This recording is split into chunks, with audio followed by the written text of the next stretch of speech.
It's Sunday and Lisa Padua has the day off.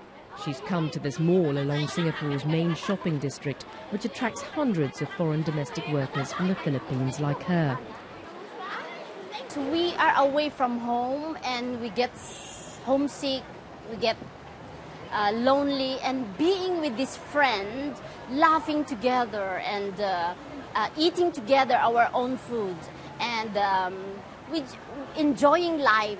So that's why it's very important that we have a day off like everybody else, because we deserve a rest too.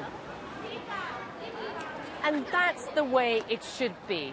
Earlier this year, Singapore introduced a weekly rest day for all domestic workers. But nearly 10 months on, critics say it's not being enforced. One activist says Singapore lags behind many countries in its treatment of domestic workers. Singapore will often compare itself with the best in the world when it comes to business practices, for example, business transparency. But then when it comes to domestic workers, what they tend to do is to compare themselves with the worst and say, we're better than that. So they'll compare themselves with the Gulf countries, for example. But this is really nothing to be proud of. And there can be horrific consequences of not having a day off. Jane, not her real name, arrived from the Philippines 2 years ago to take up a job as a domestic helper in a Singaporean household.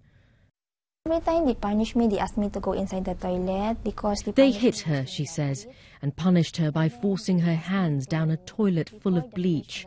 She couldn't get help because she wasn't allowed out. Jane is now in a shelter. A day off and a chance to get out alone might have been a lifeline for her. But it's not just rest days. Singapore has abstained from International Labour Organization conventions regulating working hours, minimum wages and maternity protection for domestic workers. They're also exempt from Singapore's Employment Act.